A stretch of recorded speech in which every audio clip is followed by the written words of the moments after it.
Anyway, we have to understand they're special chemical messengers, and they are created mostly in the endocrine glands, some in the thyroid, of course the testes, the ovaries, and the pancreas, of course. They have a really cool characteristics, and what they do when they get to a place is they're going to exert that force or that characteristics on that destination. In other words, hormones deliver a message with a design-generated response. Now, many times our hormones are, for the most part, transported through the bloodstream, and that's why we're always big on making sure your vascular health is spot on. If not, right, how are the hormones going to get delivered? Everyone gets that, right? We have to understand that if they're transported through the bloodstream and then we exhibit a poor lifestyle, which means poor food choices, no activity, or just the standard American lifestyle, let's call it, are we going to have the full effect of the messenger system? Our roadways look like the roadways that are, well, sometimes around our area in Oklahoma, all in disrepair. So, in other words, our brain and endocrine organs are very tightly linked through something called the HPATG axis, which is the hypothalamus, pituitary, adrenal, thyroid, and gonadal axis. So in this communication process, everything has to be firing properly, correct? Okay. So this is a very busy slide, and that is a picture of the HPATG axis. Hypothalamic, which is your brain and pituitary, adrenal, thyroid, gonadal axis. Did you know that your brain talks to your adrenal glands? Your brain talks to your thyroid, and your brain talks to your sex organs? They're all communicating and all talking to each other all of the time. When an imbalance occurs, it can be detrimental to our health. Disruptors of this HPATG axis can be poor nutrition. Nutrition is at the top of the list. It's 85% of our long-term outcome, and it affects that axis. It can be simply the mishandling of stress. How many of us understand the hypervigilant life? We're going day in and day out, and we're in the chronic stress mode, disrupting our adrenal glands, which then can disrupt the thyroid glands, which then can disrupt the sex glands. Remember, the sex organs, after we hit about age 40, it's no longer procreational, it becomes recreational. Can somebody say amen to that? Those hormones start to decline if the other systems are out of balance, because we can live without the reproductive system, correct?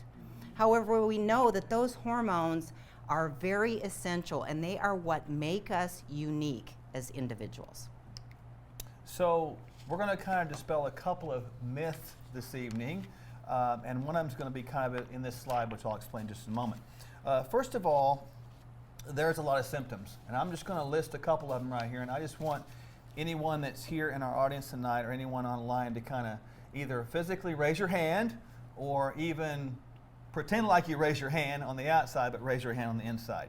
Fatigue, lack of sleep, night sweats, memory loss. What did I just say? Just testing you right there.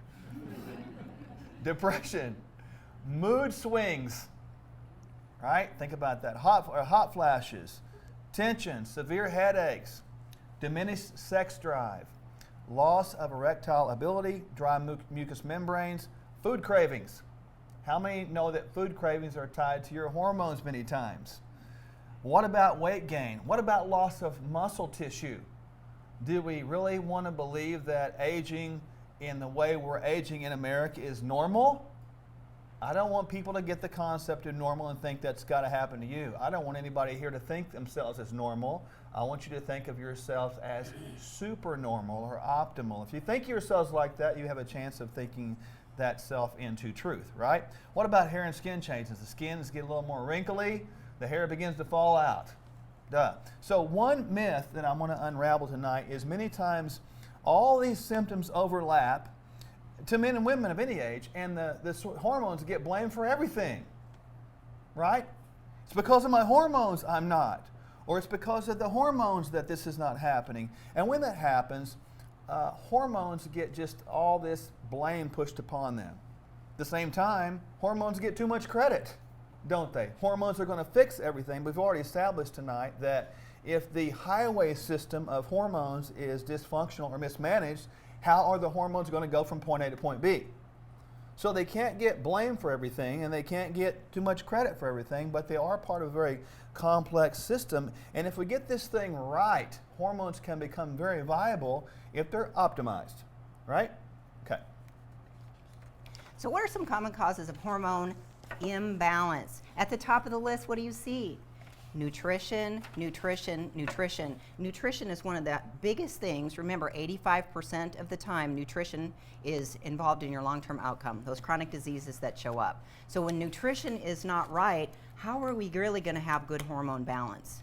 If the system is junked up with the standard American diet, which is SAD, which spells what? Sad. The system feels kind of sad. It really can't see things the way it was designed and intended to see them. The body gets deaf to the voice. The receptors just really can't hear the hormones that they're supposed to hear adequately. So again, we emphasize that nutrition should be your big power punch in how you can take care of your hormone balance. Poor sleep and sleep hygiene, if you're not getting adequate sleep, if you're tossing and turning all night, maybe your hormones are out of balance, partially causing you to toss and turn, or you're living that hypervigilant life, guess what? That's a cause of hormone imbalance. Too little or too much exercise. How many don't get enough exercise? Did you know that over-exercise can be just as much of an imbalance to hormones as not enough? We don't think like that. Oftentimes we think, well, if I just get more exercise, I'm going to get in balance. Well, you can't out-exercise a poor nutritional plan. And you can't exercise yourself into hormone balance if the root cause is not right. Chronic stress also can cause hormone imbalance. Remember that HPATG axis where the brain talks to the other glands in your body? Well, when we're chronically stressed, those signals get off balance. Cortisol gets out of balance. Blood sugar gets out of balance. Then we start gaining weight. Those are all hormone interactions. What about our emotional and spiritual selves? Do we take time to pray every day, get up and spend time in quiet? Are we really managing that part of ourselves? Are we taking the time to kind of calm down, put the blanket on, and listen? Or are we just driven to get to the next thing so we can get through the day? What about medications? How many of us are on medications and don't stop to look at our list and see, why am I on this medication? Do I still need to be on this medication? And does this medication need extra special care? Does this medication cause any kind of hormone imbalance or disruption? So how does hormone balance help? It gives you the ability to be present every day in every area of your life, physically, emotionally, intellectually, and spiritually. It's a component that gives us balance in all the areas of our life so we can show up our best. Don't you love that word balance? Isn't balance a good word? The opposite is imbalance. And I think looking at the concept of imbalance is really a better way to describe the definition of balance, isn't it? Because when you really understand imbalance, you know what balance is. Imbalance, you feel horrible. It doesn't matter if it's hormones or anything else. It doesn't matter if it's any of those 4 or 5 areas of our life that Dr. Michelle just described. So we're going to talk about how to balance 8 of these hormones and show the interrelatedness or the interdependence upon each of these tonight. And you can see them on the screen: estrogen, progesterone, testosterone, thyroid, cortisol, insulin, leptin, and DHEA.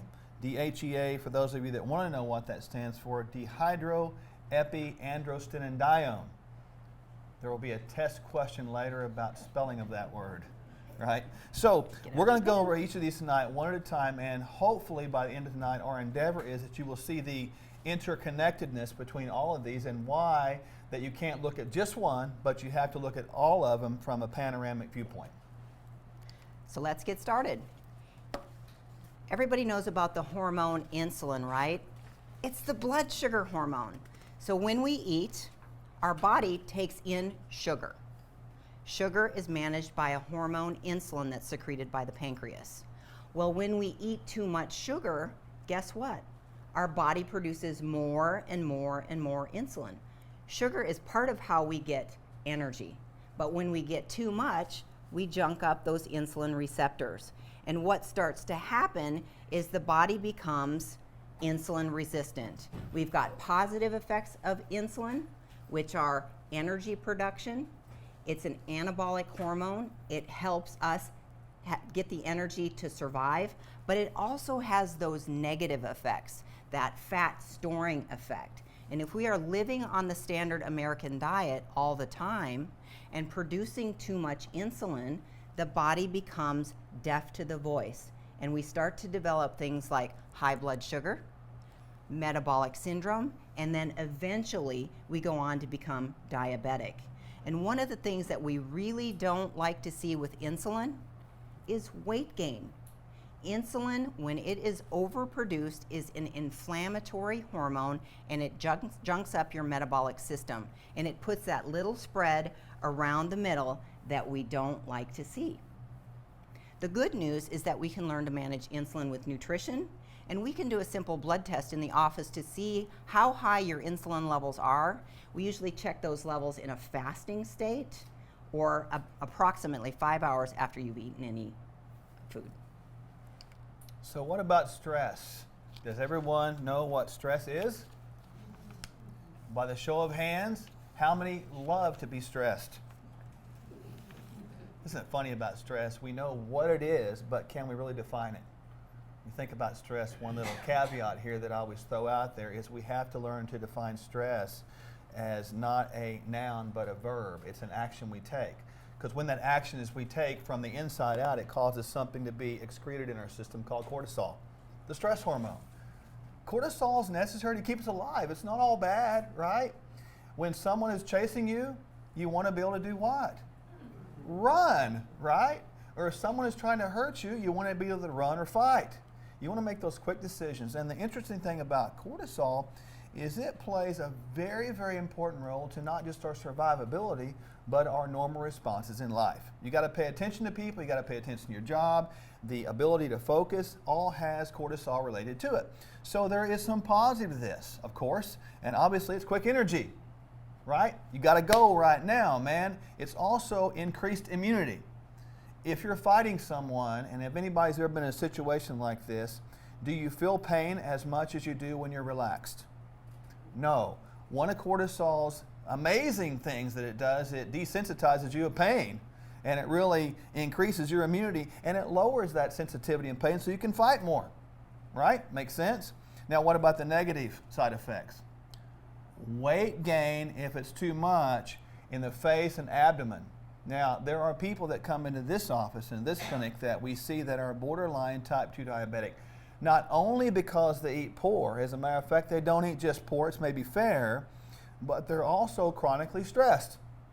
If they're chronically stressed, where again are they going to start gaining weight? The face or around the middle. They typically have high blood pressure if there's too much cortisol. Makes sense, right? High tension, high pressure, muscle weakness. You know, you can overtrain so much, as Dr. Michelle talked about earlier, causing too much cortisol in your system, you stop making any improvements or gains. Decreased bone density is also another negative side effect of too much cortisol. And then impaired cognitive function, like you can't focus anymore. You're too much filled with anxiety. I can't stay on task. And guess what cortisol can do in relationship to the last hormone? It can increase blood sugar in small spurts over time and even fairly constant in the face of chronic danger. Now, where are most people living today in our world? Are they living in a chronically stressed type of mentality, or are they living in a chronically relaxed mentality? Man, we're doing more with less. So where is our cortisol in our life? Where's it going? Which direction? Up. So where's our blood sugar chronically going? Up. So are we seeing the relationship between these two hormones right now? All right, good. It gets better, so we'll continue. So who's the next player on our list? Leptin. Can I do this? You ready? Where's leptin made? It's made in the fat cells. Leptin is known as the satiety hormone. After we eat, leptin is secreted and it tells us that we're actually satiated.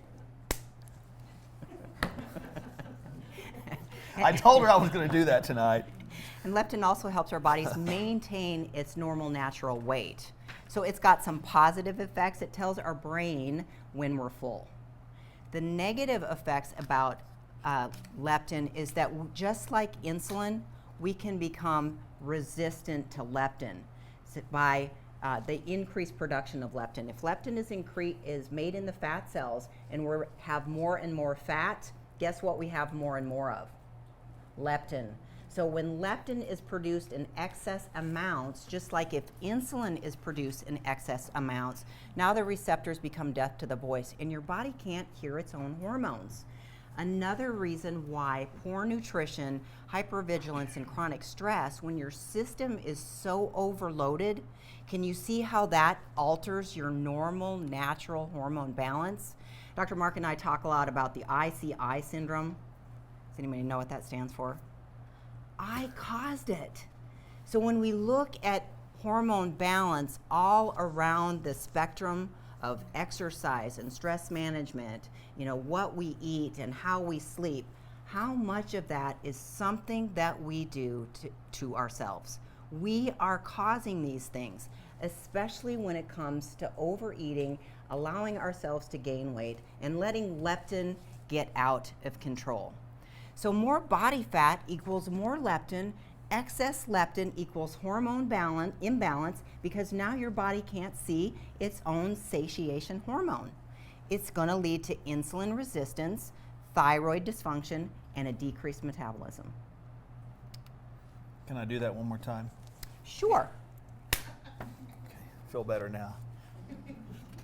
Okay, so how does insulin and cortisol and leptin relate to this next one, thyroid? Well, think about it. Now we know we've got hypercortisolism happening, we get belly fat happening, we got facial pressure, and we now know the body is getting all kinds of leptin in the system, and the brain gets tired of hearing it. Just like the body can become insulin resistant, the body also becomes leptin resistant. So instead of the body hearing that the body had, or the brain hearing that the body has plenty of fuel on it, it hears now I have no fuel. So of course we get communication now with the thyroid, and the thyroid's going to do what if it thinks it has no fuel? It's going to do what? Go down, because thyroid has to do with metabolism. Now there are really a couple thyroid hormones we talk about, T4 and T3. T4 is known as the inactive version, T3 is known as the active version. They're controlled by the pituitary gland. Okay, you guys with us so far on this and seeing how they're relating? Now, every cell in our body depends on the thyroid hormone for metabolism. So if the thyroid goes down in function, what's going to happen to our metabolism? It's going to go down as well. It's going to cause us more weight gain, more stress, and obviously we might go down the pathway of eating poorly. Now, thyroid hormones regulate several things. Body temperature. They regulate breathing, heart rate, our nervous system, body composition because of that metabolism combination, menstrual cycles, cholesterol levels, and a few more things. Now, if we have too much thyroid, known as hyperthyroidism, we're going to have anxiety, nervousness. Okay, everybody get that? The heart rate's going to go up. We can have moodiness, nervousness, profuse sweating, sensitivity to heat, right? Even hair loss and a few more things. If we have less thyroid than we should, or underfunctioning thyroid, known as hypothyroidism, we're going to have insomnia. We're not going to sleep well, fatigue, lack of focus, depression can be there, sensitivity to cold. Remember, too much hot, too little cold. Joint and muscle pain, weight gain, a little bit more. Weight gain because metabolism does what? Goes down, correct. So understand the relationship between these two. So thyroid in itself, we can treat it just in itself, but is that addressing the whole problem? No, there's other cards in the deck, okay? Everybody following us so far?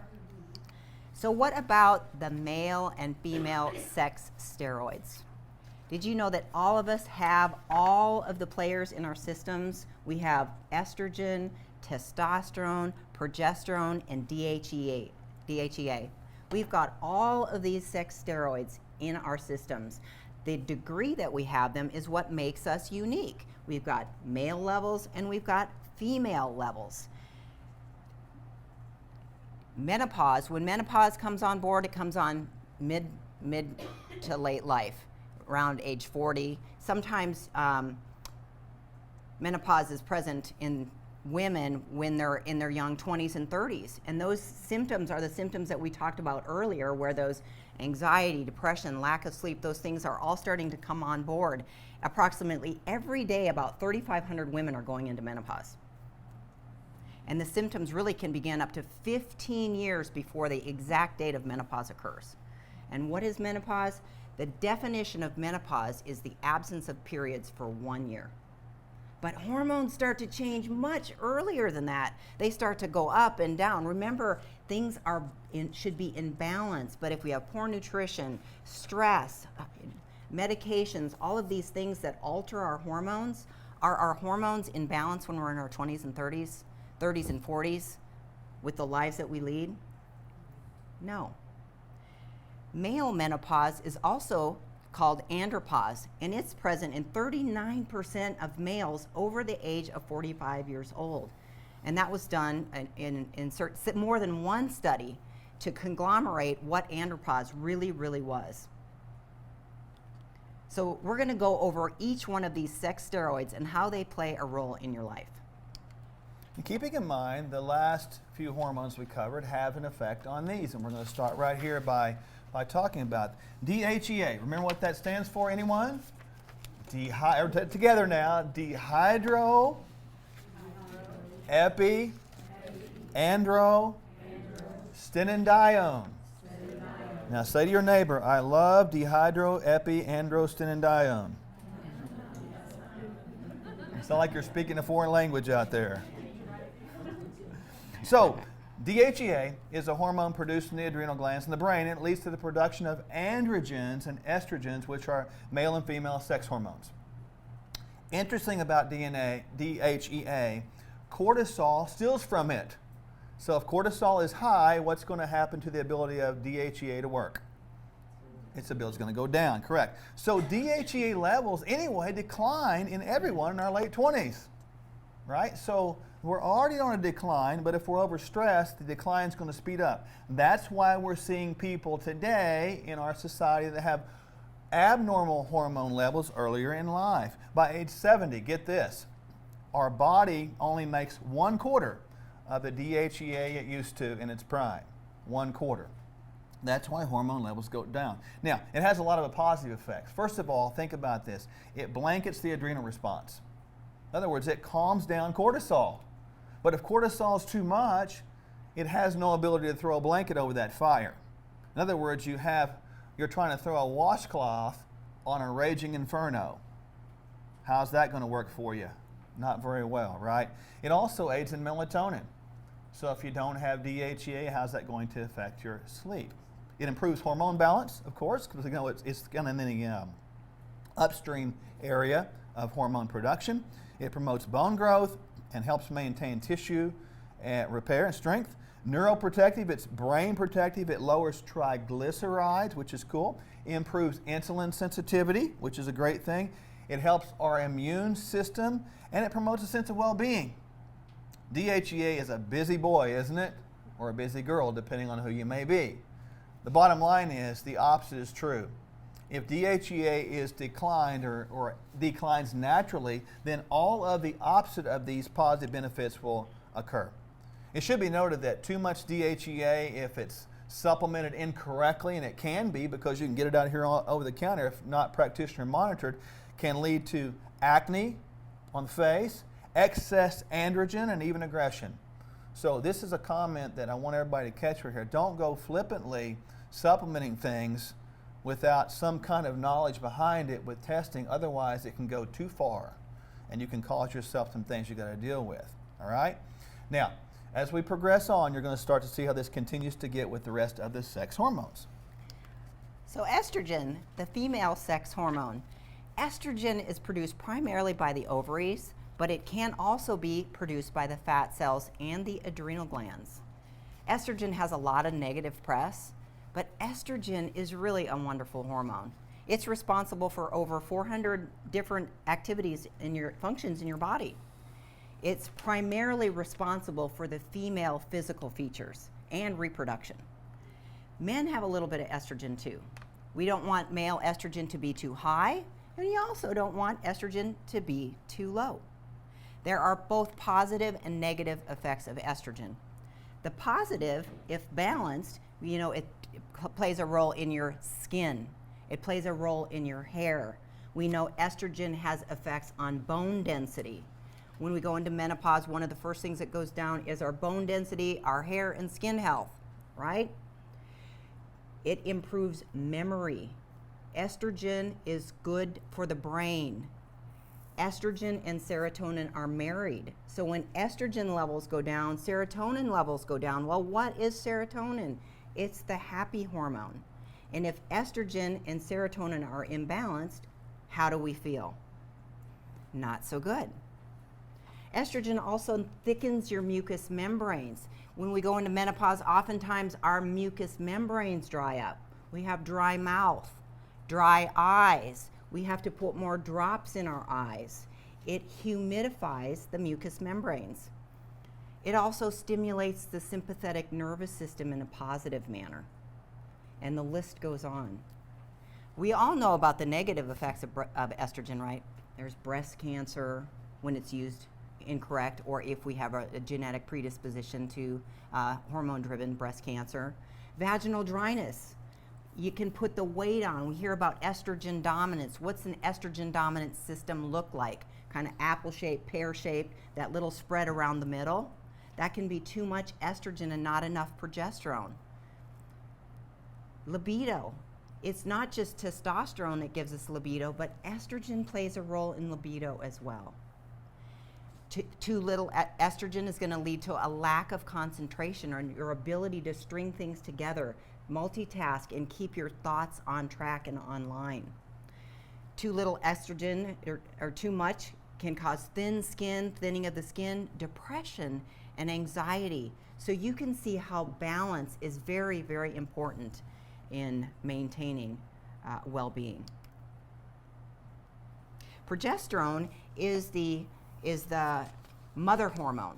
If you look at a sex steroid chart, at the top of the food chain, you're going to see cholesterol, which gives progesterone.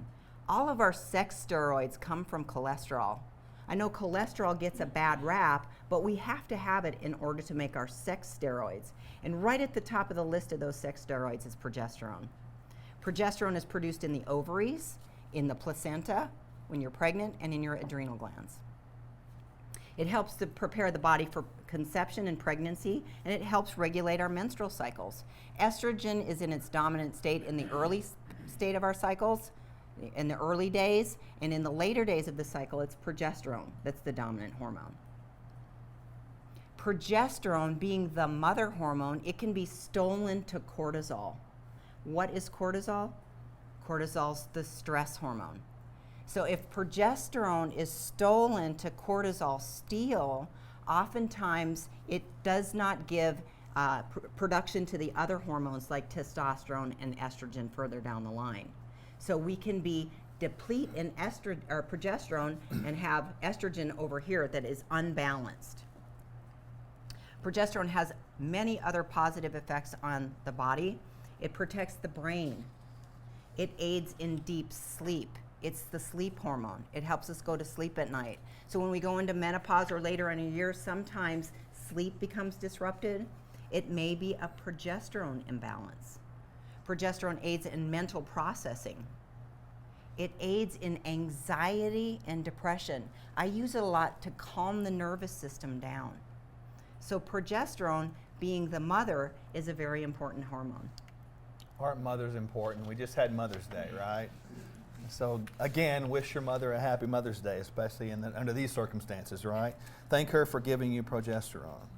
So I'm going to spend a couple of minutes talking about testosterone. Now, obviously it's produced in the testes in men and also in the ovaries or adrenal glands of women. So both men and women have testosterone. Women just have a little bit less. Now, it's actually primarily responsible for the male physical features and reproduction. Of course, we know that, as estrogen is responsible for the opposite. Interestingly enough, after about age 30, men lose about 1 to 3% testosterone production per year. Now, notice I said after age 30. I didn't say after age 50.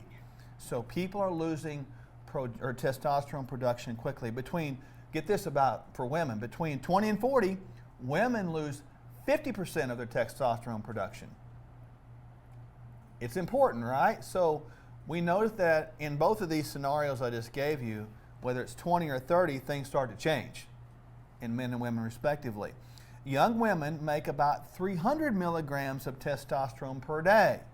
But whoever measures that in young women? We don't know it. And this is kind of a side note here that we always talk about optimizing our hormones to be like we were when we were at our best. But if we've never measured when we're at our best, how do we have anything to compare to? Makes sense? We never do that. We always recommend here in this clinic this philosophy. Know where you are in your 20s. Maybe nothing needs to be changed, but know where you are. Put it in a drawer somewhere. Keep it, because then you can at least look at where you are when you feel your best. Sounds reasonable, right? General levels on most tests, depending on the scale, are going to be men from anywhere from 500 to 1200 on some scales, or even 300 to about 800. Okay? Obviously, on the upper end of those ranges is where there's more, and the lower ends there's less. Between the ranges, you're considered normal. Women, not really established regarding normal ranges. Okay? Now, a little bit about brain health and testosterone. The brain is really rich in testosterone receptors. Brain health is important, is it not? I want to be able to think and be functional in my cognitive ability well into my later years. Does anybody want to be with me on that? We want to be able to read a newspaper and understand what it's saying and not have to read it again and again and again and tell everybody the same story over and over again because we couldn't remember what story we just told. Anybody know what I'm talking about here? So brain function is critical. Yeah. Some staggering statistics here, and I want you to really pay close attention to what we say here in regard to testosterone and brain health. Women get Alzheimer's disease 8 to 1 over men. 8 to 1. So I want to let that kind of sit in here. Now, statistics. Women on testosterone are 50% less likely to develop Alzheimer's disease. Pretty impressive, huh? Men with low testosterone are 3 times more likely to develop Alzheimer's disease than those with optimal levels. So can we see that testosterone and brain health is critically important? Yes, all right. Now, what about the prostate? This is one of the biggest fears that's been associated with testosterone in men, that testosterone causes prostate cancer. Now, I'm going to give you a little synopsis of about 3 things very quickly on these studies just to summarize them and understand that that's a myth. That is not true. Okay, we think that's true, but it's not true because there's 3 studies here that we've got noted. Number 1, high levels of testosterone are not associated with increased prostate cancer. You see the study right there. Secondly, blood levels of androgen, you see the second study there, or we're talking about, are not related to developing prostate cancer. And lastly, if there's any irregular development in prostate cells known as prostatic intraepithelial neoplasia, big word again, any sort of abnormalities there, testosterone replacement therapy does not have a greater increase in PSA. Okay? So all of the myths involving testosterone causing prostate cancer in itself is going to be false. So your hormones, they're unique to you. Hormone replacement really is not a one-size-fits-all. Since you're unique, you really need an expert to help get you the correct therapy that is right for you. So where do we start? We use a 3-step approach, 3 steps to hormone balance. Number one, can anybody guess what that is? Nutrition. Of course. Before you do anything else, you have to optimize your nutrition, because if you come in and just get hormones, you may feel good for a while, but it's not going to be everything you thought it was going to be. We've got to get those inflammatory foods out. And notice I said we need to go on a nutritional plan, not a diet. A diet is going to be what makes you feel like you're going to die. A nutritional plan is going to take that inflammation down. It's going to take the foods out that bog up, junk up, and create that receptor resistance, and it's going to eliminate that rust in your system so that your body can see its own hormones. We've got to take out things like sugars, grains. I know grains are at the top of everybody's food list, but most of our grains these days are processed. They're genetically modified. They make us sick. We've got to take out sugars, grains, breads, additives, preservatives, the things that are junking our systems up, and stop blaming things on the fact that it's just hormones. It's a trap in our society. Hormones are not the holy grail. In order to get hormone balance, we have to have nutritional balance, because it's 85% of our long-term outcome. We need to develop an accountability plan, something that's going to keep us accountable. That's what we do in the clinic. We get you on a nutritional plan, and we bind with you in accountability to keep you on track. We specialize in DNA. We've got a DNA test that will blow your mind. It tells you about your health, what you need from a macronutrient standpoint, proteins, carbohydrates, and fat. It tells you how you metabolize, and it tells you exercises that are going to be best for you, whether it's high intensity or slow go cardio, more aerobic.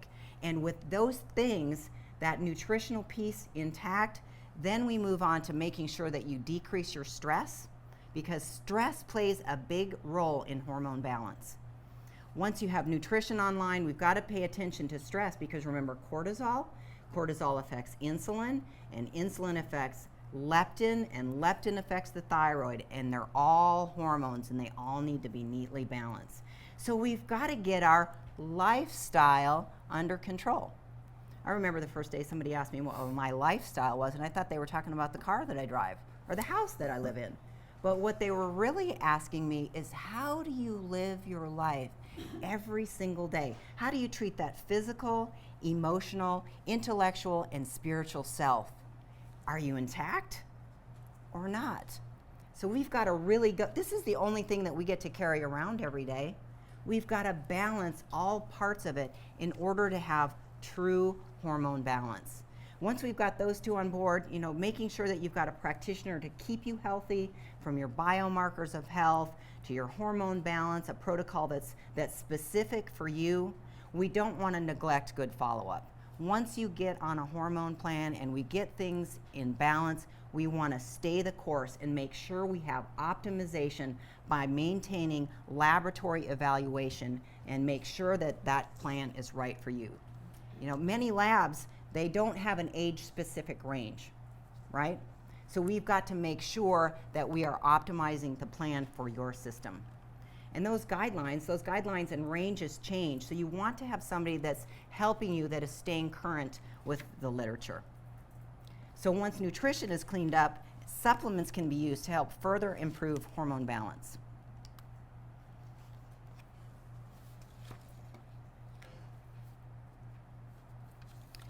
So the first supplement that we want to talk about, there are a few things that help us get things in balance. A couple of the biggies that help balance those three biggies, cortisol, insulin, and leptin, is endotrim and thermal effects. We utilize endotrim to help regulate cortisol, insulin, and leptin. So you've got three hormones that are being balanced in one bottle. I don't have that over here. And this particular supplement helps to support safe fat metabolism. It helps us get access to yellow fat and to burn it off. Remember, where's leptin made? The fat cells. How is it made? Through overproduction of insulin, the fat-storing hormone, makes leptin. Cortisol is the stress hormone, which can drive insulin because it's producing blood sugar, and blood sugar drives insulin, and insulin drives leptin production. So it's this big vicious cycle. We use thermal effects to help support a healthy body composition. This is a product that is non-stimulating. It doesn't have any things that will agitate your heart, take your heart rate up, and make you sweat. It maintains, helps maintain a normal body composition, and that improves the body's basal metabolic rate. And it works excellent with endotrim. Now what about the thyroid? And we're giving you what we use and why. First of all, we use a formula called iodine synergy. And we do that because it has iodine and selenium. Why is iodine important? Because many times iodine is said to be deficient in our society. Without iodine, we can't have proper thyroid function at all. We know what happens when we have low thyroid. So if you have iodine deficiency, what's going to happen with low thyroid? You're going to start to gain weight, you're going to get fatigued, etc. So iodine is important. Where does selenium fit in? Selenium is important to convert T4 to T3, the inactive to active. So you have to have both iodine and selenium in proper amounts, not overabundance, but proper amounts and proper ratios to improve the thyroid function. What about zinc? Anyone heard of the uses of zinc more than putting zinc cream on your nose to prevent a sunburn? It's more than that, because zinc's important for nearly every cell in our bodies to function properly, as well as our enzyme and body function, many of those. Now, I pulled out a couple common symptoms of zinc deficiency, and check this out. It's related to Alzheimer's. Are you starting to see the pattern develop here? Everybody look for patterns. It has the ability to balance blood sugar. Go figure. Do we need to balance blood sugar in our society today? Yes. It has the very important function of helping balance our sexual and reproductive health. There are a lot of men and women that come in here with dysfunctional hormone systems on blood work, and many times we will use zinc to help them in these areas, as well as improve these other ones as well. Now, when we talk about supplementation in here, we give you this information because we want you to understand how and why it works. We don't want you to be what we call hormone naive and just buy everything that is broadcast online because you're afraid you're missing something. You end up taking 35 or 40 pills, and if you bought all of Dr. Oz's suggestion, he's probably not watching here, you would have to buy not one storage unit, but two, right? So how do we support the sex hormones? Remember, we talked about DHEA and how DHEA blankets the adrenal response. And when stress is high, DHEA oftentimes is low. So when we're under stress, we're not making a good amount of DHEA to even drive testosterone. DHEA promotes that bone growth. It maintains tissue integrity and repair. Who wants to repair after a workout? I do. It has a direct action on immune cells. So before we go on to hormone balance with medication or bioidentical hormone replacement, oftentimes we'll utilize DHEA to balance those sex steroids. And we'll use 7-keto in women, oftentimes if they have a propensity for acne. 7-keto, we use 100 to 200 milligrams, or DHEA will start very low. Women will use anywhere from 5 to 25 milligrams. Men will start at 50 and go up to sometimes 200 milligrams, depending upon the system.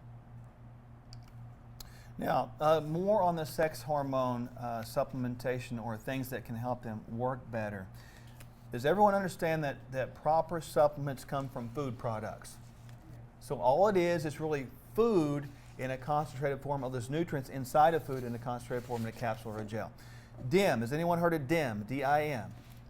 It stands for diindolylmethane. It comes from cruciferous vegetables, broccoli and cauliflower. I love DIM. I think DIM is awesome because it does two things that are very important to us. It balances our hormones, and from the woman's side, it controls estrogen balancing. You know, some estrogen, it's E4, it gets very dangerous. When that gets out of balance, it becomes carcinogenic. DIM protects from that. Isn't that kind of cool? So DIM can be said it's kind of a breast cancer protective thing to use. We also have DIM as a purpose for male. It has a tendency to protect for prostate cancer. So do you think it's an important one to have when you're talking about any sort of discussion on hormones? Yes. And now what about an overall formula designed to help with male hormones and female hormones? The formula we use for men is called Libido Stim M, which stands for male. It supports healthy testosterone levels and, of course, sexual desire and mood and energy. How many think those things are important? Can all the men say yes? A little bit louder, men. Yes. Now, what about the females? We got something for you too. Libido Stim F. I know there's some people in this room, I won't name them, that love this stuff. Can you say yes right now? Don't say anything. It is a female formula that helps balance your hormones and optimize those levels, of course. Again, supporting sexual desire, mood, and energy. Can all the women in here say yes? Very good. So then what about medications? You know, we have pills, we've got patches, we've got creams, we've got injectables. You know, but we all got very scared when the Women's Health Initiative trial took place. That's when they discovered, 41% of the patients in the study there was a 40% increase in stroke, and there was a 29% increase in heart attack. You know, there was a 26% increase in breast cancer. There's a 2-time increased rate of blood clots. 76% increase in Alzheimer's disease. Now, who's not going to quit their hormones after hearing all that? Right? So everybody goes off their hormones, and women were left with absolutely no symptom relief. However, we know today that that study was flawed, and we need to go back and take a look, and now we have bioidentical hormones that we can put on board in a safe, natural, effective way that is right for you. They come with some downfalls, like the pills. The pills have peaks and valleys. They have troughs because they go through the gut. So they go up high and they might come down low. You got to take them every day. They can be tough on the liver. They can cause gallbladder sludge. You have to remember to take something every day when you're taking a pill, right? There can be unnecessary effects of estrogen therapy when you're on a pill. We have to be careful about uterine bleeding. We have to be careful about breast tenderness, increased risk of endometrial cancer if estrogen goes unopposed, breast cancer, can cause headaches, nausea, fluid retention. Yes, there is a risk of blood clots with oral estrogens. There's patches. Patches, you have to change a patch less frequently. You change a patch twice a week. The estradiol levels are often better than pills, but they're not quite as good as the pellets. They have adhesive problems. You know, if you like to go to the gym and you sweat, it's on your backside, you sweat off your patch, and you might get peaks and valleys because your patch is not attached. Your patch is not attached. Your patch is Good not one. attached. I like that. Did you lose your patch? It's not attached.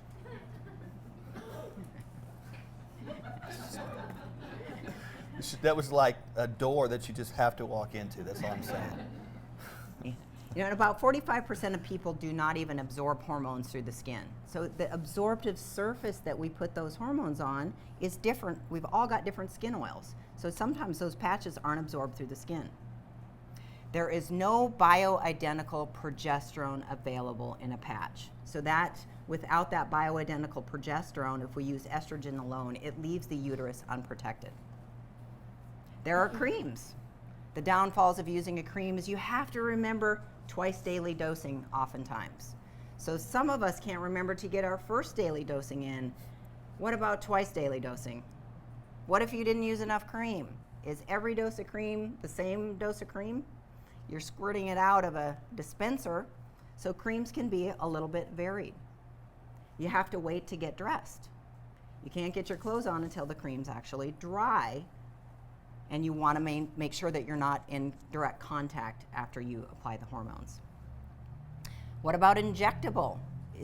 Is injectable right for me? Injectables are in a synthetic oil. It's in a cottonseed oil.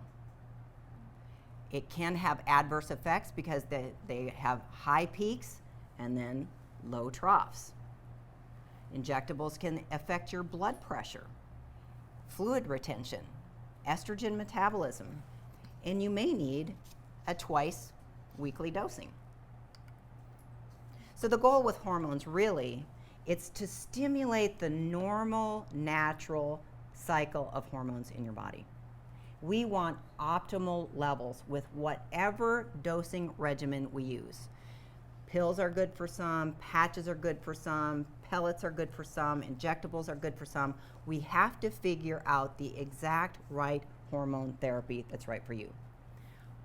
Bioidentical hormone pellets have the best way to optimize hormone balance. Why? They're bioidentical, which means they're as close to what your body makes as we can get. They're not the exact same because we didn't take them out of you, but they're as close to what your body makes as possible. They have an optimal delivery system. When they put the pellets in, the body builds a little blood supply around the pellets, and the hormone is delivered on an as-needed basis based on cardiac output, how your heart pumps blood past those pellets. So you get a little bit more active, you're going to get a little bit more hormone. You get less active, your hormone levels decline. So it's kind of like your body's normal, natural rhythm. They have minimal weight gain, if any. Oftentimes we optimize hormones with pellets and weight goes down. Pellets oftentimes last longer than any other treatment. Remember, pill you got to take every day, creams you got to do twice a day, patches you got to change twice a week, injectables vary individual to individual. Pellets can last 4 to 6 months. In pellet studies, there's been no increased risk in blood clots. It reduces cardiovascular risk compared to oral, so heart risk. It improves lipid profiles, cholesterol profiles, and it improves bone density. What is one of the hardest things women have to keep track of when they get older? Bone density. Our bones get fragile, and we don't build better bone with bisphosphonate drugs. But good hormone balance with pellets, we can build bone up to 8.3% per year if it's done right.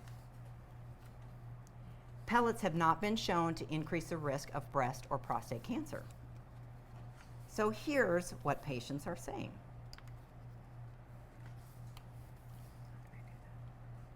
Increased energy. Anybody want that? Yeah, of course. Well, the next one. What about interest in life? Some people are disinterested in life, and that's the worst place to be. Not engaged, not hopeful, don't have goals, don't have dreams, have no drive. Pretty sad when it's like that. You lose your zest for life itself. What about next one? Increased sex drive. Can someone say yowza? Hey, you got to have humor here. You know, you may be getting older, but you ain't dead, as they say, right? Everyone understands that sex drive does not need to decline to the point of elimination when you're older, right? That's in all seriousness. We need to keep that healthy. What about consistency in our moods? There is nothing harder or challenging to deal with than someone in your home that's unpredictable.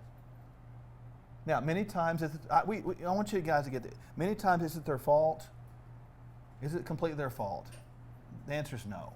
Right, so don't be afraid to breach the subject, but give a little compassion, because many times if the hormones are not functional or they're not optimized, it's not their fault. So cut them a break, show them some grace, but also show them the way to Functional Medical Institute. Relief from anxiety and depression, that's a biggie for sure. We all don't need to be depressed. Life's not that bad. It's a cool place, right? Now, what about increased mental clarity? There will be a test later to test you on your ability to recall all of the information given to you tonight. And you must do it without checking any sort of notes you took. You're like, no way. Decreased body fat. This is a biggie because none of us like to have the increased weight gain as we age as the norm. It doesn't have to be that way. Hormones play a major part as well. As all that you saw tonight, those 8 hormones, it makes a big difference. Now, we want you to understand there are safe ways to do this, and there are also unsafe ways to chase it. And so we've done our best to communicate that and realize that every single person is very unique. And you need to have knowledge yourself, and you had to have a knowledgeable person you can confer with. Practitioners are not meant to be dictators, right? It's meant to be a partnership, right? We have to work together in anything we do for excellence. And you always want to start with the basics. Like Dr. Michelle says, start with nutrition, exercise, rest, and stress. That's a big deal.